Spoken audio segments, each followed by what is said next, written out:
bị bằng va trong buồn sang khắp biên hàng lem đa đây lại chính lời chúc việc nó xa thôn đồ bố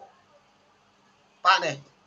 nó trở lại mày đung lại giật lên này bình nó na yuan nhiều mỏ ngã cơ trở lại rẽ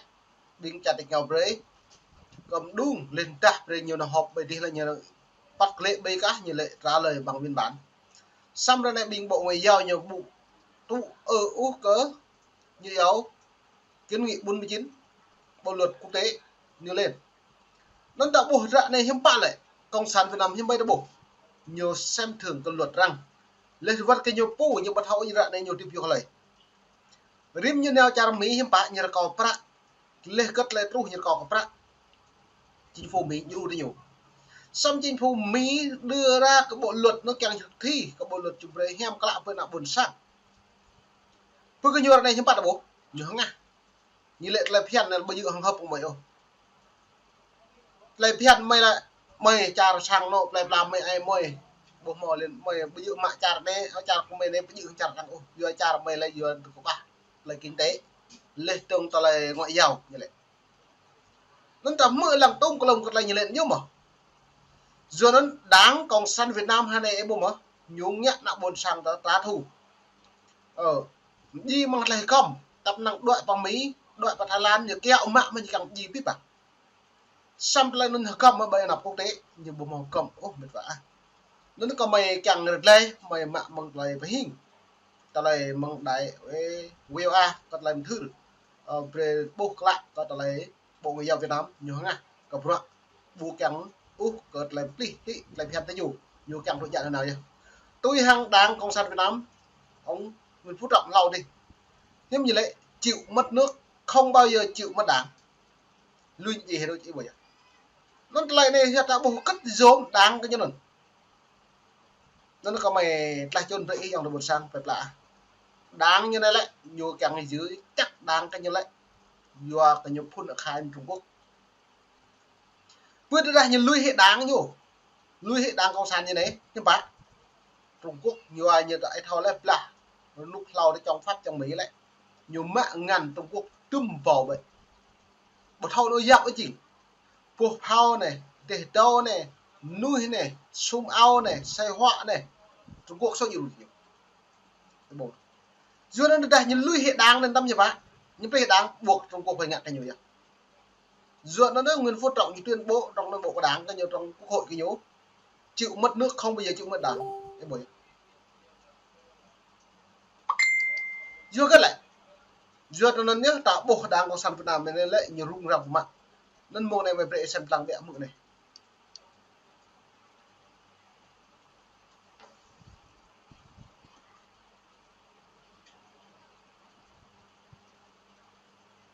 mới học á trong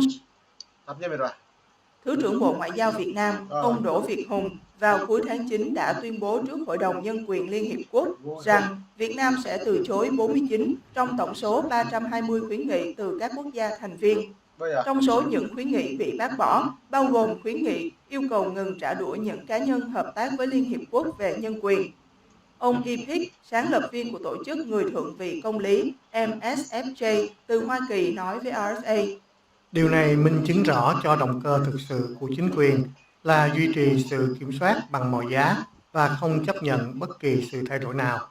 Lý do chính được phía Việt Nam nêu ra trong văn bản giải trình về việc từ chối khuyến nghị là một số khuyến nghị không phản ánh thực tế tại Việt Nam hoặc chứa đựng những đánh giá không chính xác và vô căn cứ về tình hình tại Việt Nam. Dù vậy, RFA đã xác nhận với ít nhất 3 người và đã được thông báo họ bị sách nhiễu, đàn áp nhiều hơn sau khi chính quyền phát hiện. Rồi nó được lấy tùm klùm ra này lại vất nạ buồn sang tập vô này lại nhú tôi xem tôi lòng tôi đó bắt nhân biệt rồi ok như tôi lòng tập năng như đặt camera bài đập sang việc nạ buồn sang đây gà đã càng cao hạt lấy cái cao lại đảo đứt dưa rất nhiều hụi cất lại đạo nữa một cùng cộp mẹ cùng cộp nữa như lệ một cái trăng đây nhiều xăm bịa mạng nạ buồn sang tập một từng cái nhú một cái đường nạ buồn sang có mệt vả nó nói dòng tề mệt vả không tuân nạ một là đợi ta bạc nỉ nó như tôi ý quỳnh buồn đáp ý bố mà đâu không đặt chặt hại này chẳng mạ thì quỳnh đập piak lệ vào Việt Nam được lên trong lũ dòng đời đa truy ná như ngạ ở càng mạ nó được cấp tôi rồi đó pro mo sit lấy cấp như càng ngạ nó lại pre cái đoạn ya pre cái nào nó đã đập mình bữa nay em phải nhỏ hụi nhiều rung vào mẹ bạc cứ như là những hụi cái ta mình vạ Francia mang lại mình nhiều rung vào mẹ vô cấp như đúng nhiều thâu này lần la như độ bây giờ lần la như ô để đồ sang độ nâng bằng họa bây giờ cầm nhộ như nâng bằng cổ được nhô măng miền Bắc măng Trung Quốc ti tí nhổ chỗ ba cả tại Bắc ti cả Hà Nội thì lần bây giờ lần nhô đúng không lần hầm mông lần Lào cơ cái bổn mà nhô thầm mông ô mệt vả ruột nó là đẹp bay như nào bay như chỗ là như trắng sầm chiêm pi tầm chưa chẳng nhô nhá ba chủ cho nên nó đã bù nhiều ngã các lại phèn rằng về này là đã bù nạp chứ cả đáng có sản phẩm có một điểm nạp lấy từng cả nạp buồn sang tại phố một điểm nạp nghĩa tại nhiều việc mày bù tâm tiền mà rồi vì làm màu trả lại lò lại blend flow không đi một lại út xong vô khật này như mọi chiến lược còn đừng nó đạt được xem lọc một vài nó mày về mức còn dòng đời là đã độ kinh đi độ kinh này cả đi kinh Đắk Lắk tại súp cả Hà Lâm Đồng còn là Yết Lê còn loại Doan này lại tự chọn lên lời Doan không kèm gì Doan buồn sang các đạo đuôi nó mày về xem lọc bịa mức bịa lời video đây một đoạn họ gửi báo cáo cho Liên Hiệp Quốc. Hai trong số đó đồng ý chia sẻ câu chuyện của mình với RFA với điều kiện thay đổi tên vì lo ngại tiếp tục bị trả thù từ phía công an Việt Nam. Ông Yiping Bundap kể đã bị công an triệu tập nhiều lần để đe dọa và ép buộc từ bỏ sinh hoạt ở Hội Thánh Độc lập. Nặng nề nhất, vào tháng 4 vừa qua, ông bị cưỡng ép lên đồn công an làm việc liên tục trong 2 ngày 3 đêm. Trong thời gian này, ông bị đánh đập và đe dọa, buộc phải từ bỏ Hội Thánh Tư gia độc lập để theo Hội Thánh Tin lành Việt Nam miền Nam do nhà nước kiểm soát. Tuy nhiên, ông đã từ chối yêu cầu này. Cũng theo lời ông Yiping, vào ngày 16 tháng 10, công an triệu tập khoảng 80 tín đồ đến Ủy ban xã để công bố rằng họ sẽ dập tắt tất cả các hội thánh tư gia độc lập. Những ai tiếp tục sinh hoạt tôn giáo mà không được sự cho phép của chính quyền sẽ bị bắt giam. Ông Yihun, một tín đồ khác hiện đang... Lấy được nghe là này. Hạt rịa tổ lâm đắm yêu brain mình vả. Em bồi á. Lấy cái đứng bố mong ôm một bằng apology mà cứ lấy tông lúm tạc là những hạt rịa mà cần được tập năng bằng lên nâng bộ họa. Dù kết có mày lệ nâng bộ họa bằng lại tiếp lại. Cái lại tiếp tại càng này chán phấn bởi đại này chán prak. Bố mút pol hàng ba hàng nhiều brain nó ốp nó lại tiếp nạp nha. Nếu mà ngăn thì cần brain nó chán tụ prak là nhố. Lấy từng chán phấn càng làm tệ cần brain ra phê cần mong. Em bồi nó nào buồn sang ta hà này lại một thầu nó rộ chỉ nó chỉ này là lại nẹo như học tục chỉ xoài chỉ sao rồi chứ nhưng phải là rẻ là càng phải minh tổng lại một niệm nạp vật vả nó mày bộ một để hay mông ốp để đi tuy nhiên cái biết bằng rẻ còn mày lề giữa cả bộ đại do hiếm bay lại nặng buồn sang ta suy thút này lề từng hiếm bay nặng buồn sang ta một thứ cái bẹo hiếm bạn nặng buồn sang ta đom nước thì nhiều lù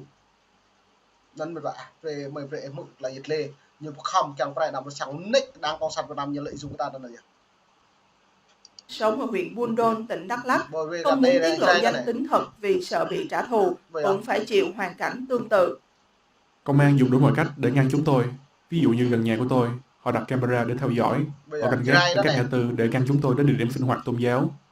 Công an nói rằng chúng tôi theo đạo Tin lành Đấng Christ Tây Nguyên là lợi dụng tôn giáo để chống nhà nước. Nhưng điều đó không đúng.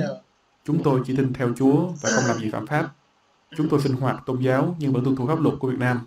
Ông Yihun đã gửi báo cáo lên Liên Hiệp Quốc vài năm trước để kêu gọi sự giúp đỡ từ Liên Hiệp Quốc vì bị đàn áp tôn giáo. Họ gây khó khăn rất nhiều. Nhiều lúc tôi không dám đi làm rẫy trong vài tháng vì công an liên tục canh giữ và theo dõi, nên không dám đi làm rẫy một mình, phải ở nhà.